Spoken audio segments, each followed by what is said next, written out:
I'm here at the Argyle Grafton Streetscape redesign. It's a groundbreaking project based on a pretty groundbreaking idea. Get it?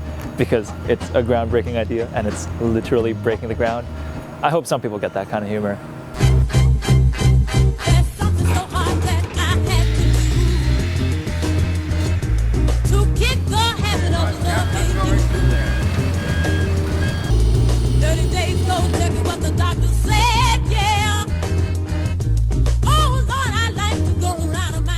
We've been hearing about the Argyle and Grafton shared streetscape project for some time.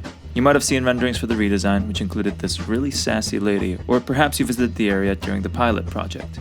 Well, after a lot of digging and rebuilding, these streets represent a whole new way to experience downtown Halifax. So what's new? Well, the most obvious change is that we now have Argyles on Argyle Street, proving that the city does have a sense of humor sometimes, and that your grandpa's sweater is still somehow relevant. Hey, I actually like this sweater, but one of the main changes is how people use Argyle Street. This project is based on the idea that streets are for more than just moving. The really lively ones act like a public space or a plaza.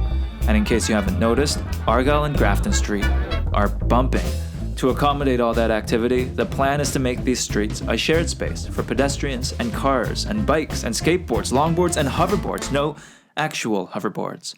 The redesign also opens up possibilities for closing the street every now and then for activities.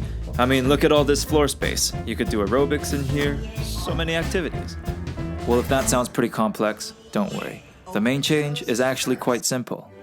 Streets usually have curbs separating sidewalks from roads and directing water into gutters, but with this redesign, Argyle Street doesn't have any curbs, kind of making it a plaza, and it's easy as that. Well, who are we kidding? A project like this was a huge and complex undertaking. It meant tearing up 5,700 square meters of pavement, digging up hidden rooms, discovering an underground tunnel that turned out to be old sewage pipes, and installing 36,000 pavers, all in just one summer. But on top of all that, this project included a lot of really innovative ideas. For example, these soil cells below the street are for tree roots. Usually, street trees are forced into tiny spaces, and the roots end up causing damage to roads and sidewalks. But these soil cells will allow trees to extend their roots, letting them grow much stronger without damaging the road itself. And in order to make sure that rain goes somewhere now that there aren't any curbs, they've installed these trench drains to capture the water. Just make sure to keep an eye on your stilettos. But the main thing they had to consider was how people use the street. So let's get into that. So not much has actually changed for navigating Argyle and Grafton Street. Both cars and pedestrians will be able to get around, but instead of having a sidewalk and the road, we've got the pedestrian zone and the shared zone. Here's a better view. The pedestrian zone is for, well, pedestrians, so no driving allowed. It's also where you'll find the patio spaces, benches, trees, public art signage, the works. The shared zone is for everyone, including cars, cyclists, and pedestrians. Yes, you heard right. Pedestrians can cross the street wherever they want. That being said, pedestrians still have to yield to traffic unless they're at a crosswalk on the street corners. Basically, enjoy the street, but make sure you still look before crossing. For drivers, Grafton Street remains a two-way street, and cars can still drive one way on Argyle, but they'll need to go slow. Because remember, it's a shared zone. Not a shared nacho zone. We've been over this.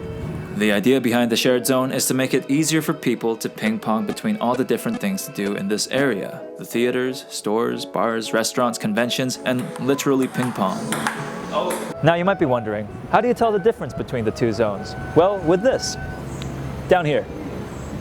This black bumpy line will tell you where the pedestrian zone ends and the shared zone begins.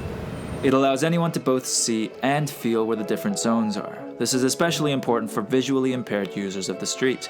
Finally, curb ramps and more bumps let you know when you're approaching an intersection and the end of the shared street. Sorry to break the news, but there isn't going to be any parking on Argyle and Grafton Street, with the exception of one accessible parking spot for every block. But there are many parkades nearby, and who really enjoys parallel parking anyways? But on the plus side, 3 words. Year-round patios. Yes, removing parking spaces means you can enjoy the outdoor patio experience in February. Sounds like the most Canadian thing ever.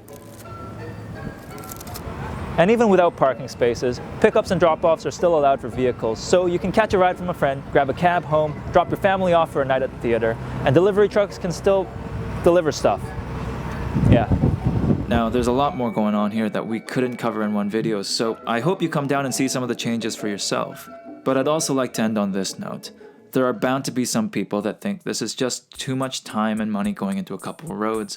But it's clear that Argyle and Grafton are much more than just roads. They're places to gather, socialize, and every now and then wonder why I still visit nightclubs at 3 in the morning.